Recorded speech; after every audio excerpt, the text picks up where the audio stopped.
देश की अहम खबरों पर आइए एक नज़र डालते हैं सोशल मीडिया पर। रवीश कुमार ने लिखा है, आगरा के पत्रकार पंकज कुलेस्ट का कोरोना से निधन, अलविदा पंकज। इस वक्त आगरा की पत्रकार बिरादरी बहुत गमज़दा है। दैनिक जागरण के पत्रकार पंकज कुलेस्ट को कोविड-19 के कारण निधन हो गया है। पंकज जी की तबीयत खराब होने लगी थी। 4 मई को पता चला कि उनका रिजल्ट पॉजिटिव आया है। उसके बाद आगरा के अस्पताल में भर्ती कराया गया, जहां से वो वापस नहीं आ सके। दैनिक जागरण में पंकज जी ने एक लंबे समय तक सेवा की है। 1994 से एक ही अखबार में काम करते रहे हैं। मथुरा के ब्यूरो चीफ रहे हैं, वो भी 8 सालों तक। ये जानकर बहुत अफसोस हुआ कि पंकज कुलेस्ट नहीं रहे। मथुरा में काफ़ी लोग उन्हें जानते थे। दैनिक जागरण समूह के भीतर भी पत्रकारों में काफ़ी लोकप्रिय थे। पंकज जी इस अखबार के यहाँ 25 साल का अनुभव छोड़ गए हैं। 50 साल के पंकज कुलेस्ट कोविड-19 से मरे हैं। हमारे लिए वो भी कोरोना योद्धा हैं। यूपी सरकार को पंकज के परिवार को 1 करोड़ की राशि देनी चाहिए, पत्नी को नौकरी भी। जागरण एक साधन संपन्न अखबार है, इसे भी अपनी तरफ से उचित राशि देनी चाहिए। इस अखबार के कई पत्रकार सरकार की वकालत करते हैं। उनसे भी निवेदन है कि पंकज जी के लिए सरकार से बात करें और 1 करोड़ की राशि और पंकज की पत्नी को सरकारी नौकरी दिलवाएं। मैं सरकार से मांग कर रहा हूं, कोई विरोध नहीं कर रहा।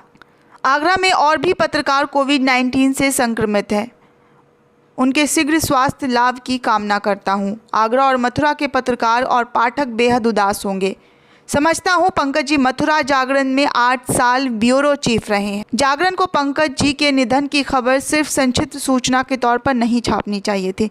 कम से कम उनके सभी काम के बारे में विस्तार से बताना चाहिए था। उनकी खबरों का कोलाज बनाकर एक विशेष पेज तो निकाला ही जा सकता था। पंकज के निधन की खबर पेज नंबर 4 पर छपी है। वहीं कन्हैया कुमार ने लिखा है, ट्विटर पर ट्वीट किया है, कोरोना ने समाज के एक बड़े तबके को बुरी तरह प्रभावित किया है। खासकर गरीबों मजदूरों के लिए ये जीने मरने का सवाल बन चुका है। अपने घर लौटने की जद्दोजहद में लगातार मजदूरों की जान जा रही है। सत्ता व समाज को इसे गंभीरता से लेना चाहिए, वरना मानवता की हमारी सारी दलीलें खोखली साबित होगी। आगे किश शर्मा ने लिखा है, ये कहानी है छत्तीसगढ़ से आने वाले मजदूर परिवार की। कृष्णा साहू और प्रमिला साहू लखनऊ में मजदूरी करके अपने छोटे से परिवार का जीवन यापन कर रहे थे। तालाबंदी के बाद भुखमरी के हालात पैदा हो गए और काफ़ी कोशिशों के बावजूद लखनऊ में भोजन आदि की व्यवस्था नहीं हो पा रही थी। ऐसे में साहू दंपत्ति ने ठाना के गांव लौट जाने के अलावा कोई उपाय नहीं है। कोई साधन उपलब्ध ना होने और उत्तर प्रदेश या छत्तीसगढ़ सरकार द्वारा कोई व्यवस्था ना किए जाने पर साइकिल पर लौटने के अलावा कोई चारा ना बचा। कृष्णा अपने बीवी और दोनों बच्चों को साइकिल पर बिठाकर भागीरथी प्रयास पर निकल पड़े। होनी को कुछ और ही मंजूर था। रात के अंधेरे में कोई वाहन उन्हें रौंद कर चला गया। कृष्णा और प्रमिला दोनों की मृत्यु हो गई और दोनों नन्हे बच्चे जिंदा बच गए। जाहिर है कि माँ और बाप ने दोनों को अपने बीच साइकिल पर ऐसे बिठाया था कि अपनी जान देकर दोनों बच्चों की जान बचा ली। इसके लिए किसी मोदी या योगी को दोष देकर क्या लाभ? वो तो वैसी ही सरकार चला रहे हैं जैसी सरकार इस देश का बहुमत चाहता है।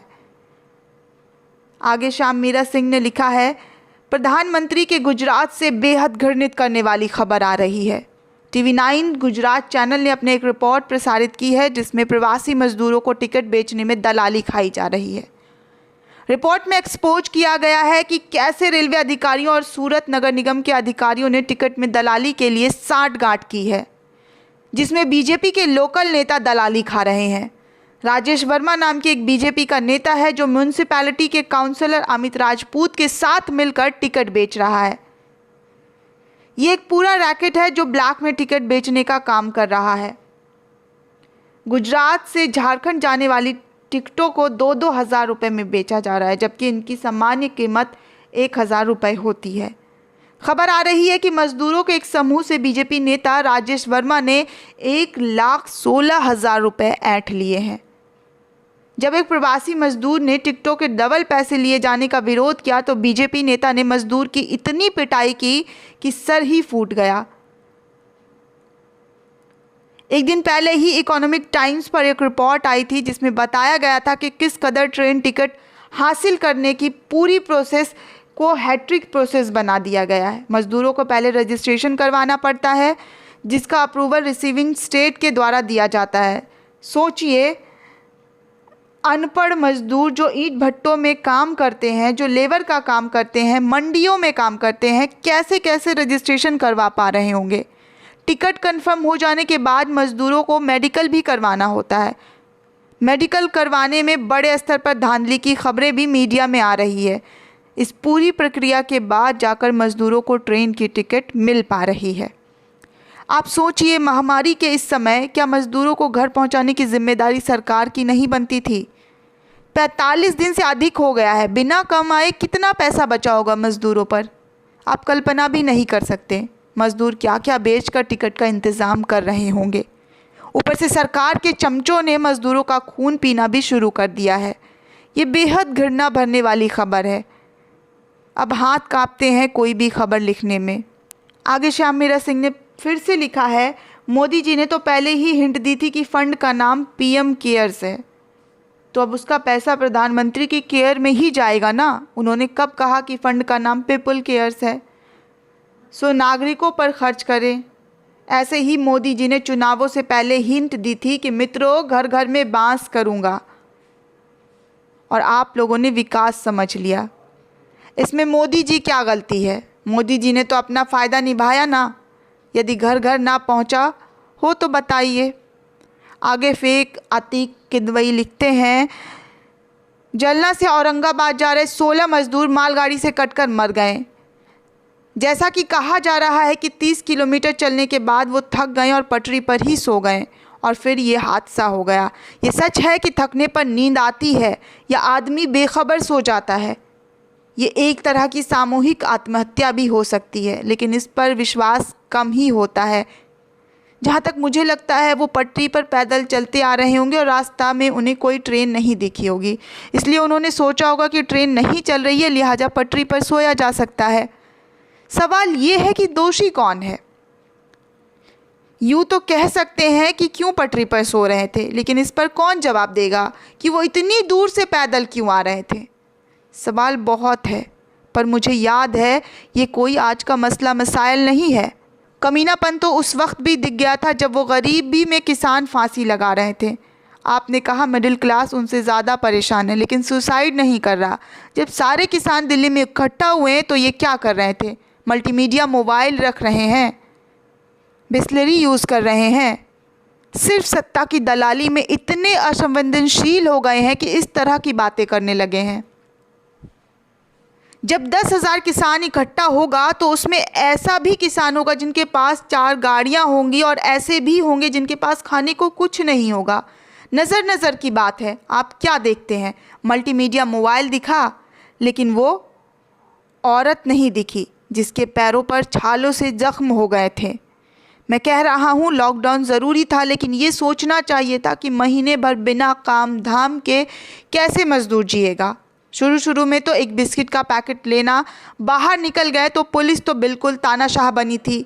या तो रख कर पीट दिया या तफरी का मूड हुआ तो फिल्मी डायलॉग बोल रही, कभी ज़मीन में रगड़वा के चलवा रही तो कभी डांस करवा रही है, कभी कोरोना पेशेंट के साथ गाड़ी में बैठाने का ड्रामा कर रही है, कभी नुक्कड़ नाटक की तरह मौलाना को सड़क पर नमाज की ज़िद करवाने वाली नौटंकी नाच नचा रही है।